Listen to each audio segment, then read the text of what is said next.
resistencia obrero estudiantil, que coordinaba, que se reunía en el sindicato de FUNSA, y es así que la huelga logra salir victoriosa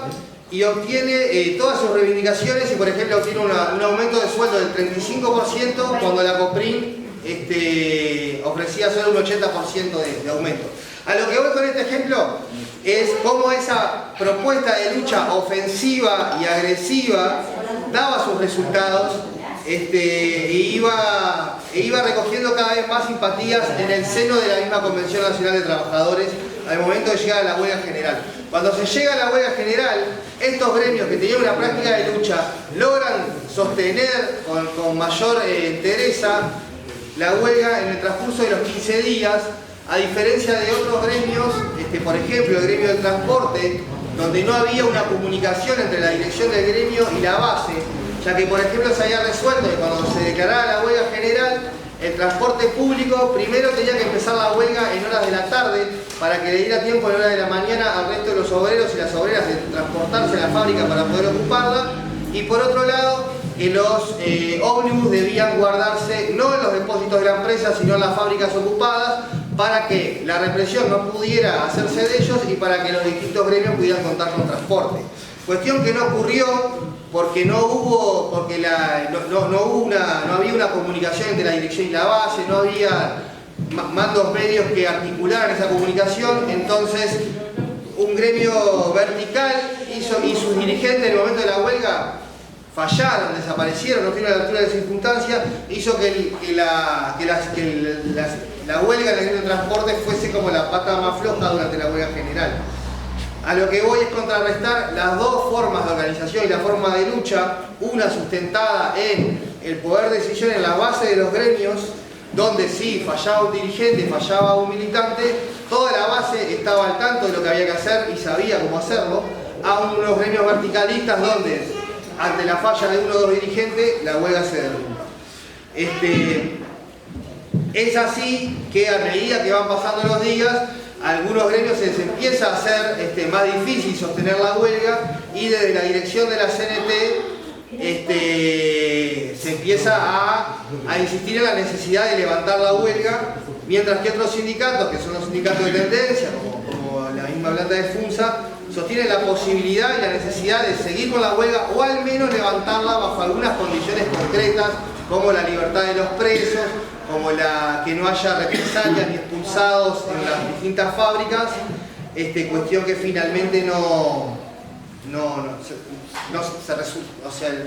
se acepta, sino que la mayoría decide levantar la huelga sin condiciones. Incluso para algunos problemas que se estaban presentando, como la falta de alimentos en las distintas ollas, en las distintas fábricas, habían propuestas concretas. Particularmente el día antes de la marcha del 9 de julio, famosa, la de las 5 de la tarde, la manifestación callejera más grande que hubo durante la huelga general, el día antes hubo una reunión entre León Duarte, de acá del sindicato de FUNSA, y Ceregui, para articular las distintas visiones entre el partido político del Frente Amplio, entre los distintos gremios y los gremios de tendencia. En algunos libros que se menciona esta reunión se dice que se juntaron para ver cómo terminaron la huelga, pero en realidad León Duarte va a la reunión para ver cómo dinamizar la huelga, cómo poder potenciarla, y una de las propuestas que había, ya que el mercado modelo estaba ocupado por militantes afines a la tendencia y a la resistencia obrero estudiantil, de socializar todo el alimento que había en el mercado modelo y repartirlo por todas las fábricas ocupadas para así poder sostener la huelga con más tiempo. O sea, había propuestas prácticas y León Duarte decía que garantizaba la infraestructura para poder distribuir todos esos alimentos. O sea, había una potencialidad, había una práctica y había una posibilidad real de sostener esa huelga en un sentido revolucionario por más tiempo, que no fue la decisión que tomó la mayoría de la mesa representativa de la CNT, que decidió que había que levantar la huelga cuanto antes. Entonces, ya un poco redondeando, un poco en el trabajo lo que se trata de resumir y de sintetizar es la orientación, las propuestas prácticas, teóricas y prácticas y llevadas a cabo desde la fundación de la Convención Nacional de Trabajadores en el 64 hasta el transcurso de la huelga general, cómo hubo contrarrestando esa visión que nos están bombardeando por los medios de comunicación de que peleaban por la democracia, y en realidad en esa época la democracia estaba muy desprestigiada porque había unos niveles de corrupción muy altos, porque había unos niveles de injusticia social muy altos, que había mucha pobreza, que se pasaba mucha hambre. Entonces esa democracia no tenía un gran valor de por sí. Lo que se estaba luchando era por cambiar la sociedad, por transformar, por lo menos de los gremios de tendencia, de orientación revolucionaria, de cambiar la sociedad de fondo, de que ya no existieran explotados y explotadores, sino hacer una transformación social de fondo de las estructuras mismas del sistema económico, que no eran esa democracia, que no estaban luchando por mantener esa democracia, sino justamente por transformarla, por cambiarla y por organizar la sociedad de otra manera. Y bueno, un poco el trabajo lo que se trata de sintetizar es el recorrido y las luchas prácticas de esa tendencia, y cómo convergen, cómo llegan a la huelga general y cómo la ponen en práctica durante la huelga general. Es simplemente eso, es tratar de sintetizar y de hacer conocer y hacer llegar esa otra visión que no es la que están bombardeando por los medios de comunicación, que no es la lectura que está haciendo el sistema político, donde todos eran buenos, hasta sale Sanguinetti diciendo que peleaba por la democracia, cuando es un tipo que está totalmente involucrado con el proceso dictatorial. Y bueno, un poco lo que se trata es de hacer eso, de retornar la voz a los que lamentablemente no pueden hablar porque están desaparecidos, como León Duarte, como Gerardo Gatti, y recoger un poco resumidamente esa parte de nuestra historia para que la tengamos como Perro Pérez, para que la tengamos como un insumo más para la pelea que tenemos que seguir dando sin duda hoy y mañana, porque esas mismas situaciones de injusticia social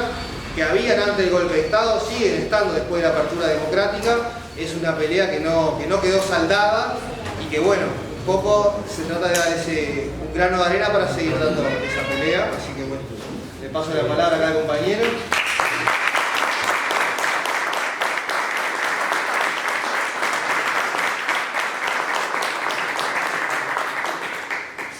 Antes que nada queremos señalar que se está vendiendo un libro a 250 pesos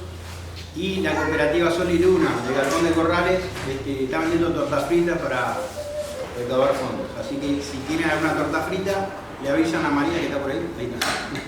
Y Yamil está ahí con las tortas fritas. Y Yamil está con las tortas. Bueno, le damos la palabra al gallito.